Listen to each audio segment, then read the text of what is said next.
So here we are, we're at the dry patch again. I'm casting a shadow, just like this tree is casting a shadow. And oh, look what's in the shadow.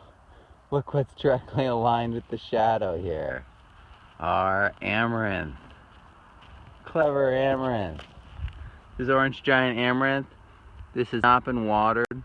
This actually grew after the disturbance of creating the fire break, which I had to decline that call. The fires were definitely after the rains had stopped. So this grew after the dry season began here, and all this other stuff was throw sown.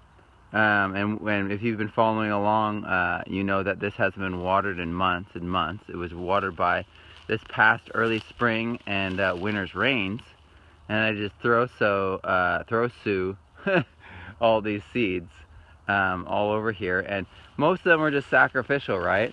So they created shade for the others to grow. I can go down here and you can kind of see that there's little bits of green still persisting, and this is months and months and months later. All the ones that are green have set seeds. You can see right here that there's seeds on that one.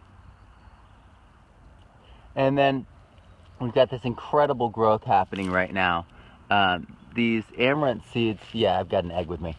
These amaranth seeds are just, I mean, these amaranth plants just have gone to seed recently.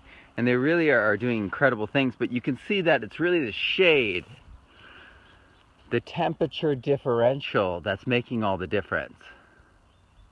So if we just think about this in terms of like condensation, when we want water or moisture to condense on something, we want it to be as great a temperature differential as possible. So that's why that's why the shade area these things are getting way more moisture, retaining more moisture. And it's just because the temperature difference. That's why my swales have this incredible power to hold water, because I put up those huge windbreaks, and they create this huge shade path. And then it creates like such a temperature differential that every morning the dew is just like extra heavy in those swales that are so heavily shaded. Because I mean, I'm making a false depth when it goes 8 feet to 12 feet up on both sides of the swale path.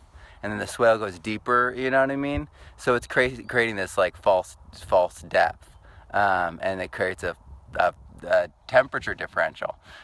So it's really important when you're thinking about growing in the dry climates that you use shade as well as timing. Because I mean, just if you've been in our webinar recently with Dr. Elaine Ingham, her stuff's all really about dewfall.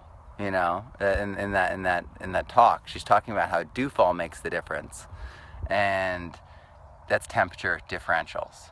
So, one last view. Here we go. That's the shade from this tree, and it's just casting over this side. And you can see where all that knot of growth is. It imitates the shape of that tree, actually. The crown and the upper area is just mirrored right there.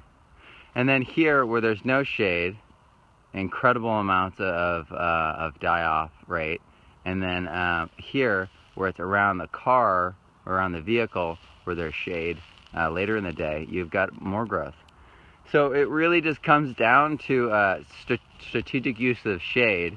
Yeah, you can see that, right? It goes red, green, and then dry, and then it goes shady with some serious green over there. So you all could do this, even though it's 140 degrees when it was 108 outside ambient temperatures in the soil 2 inches deep here. We can do this. It can be done. This is all food crop too. Those seeds right there, we could eat those. Those leaves right there, I could eat those leaves right now. So it can be done. All right. I hope you guys have a great day and a great week.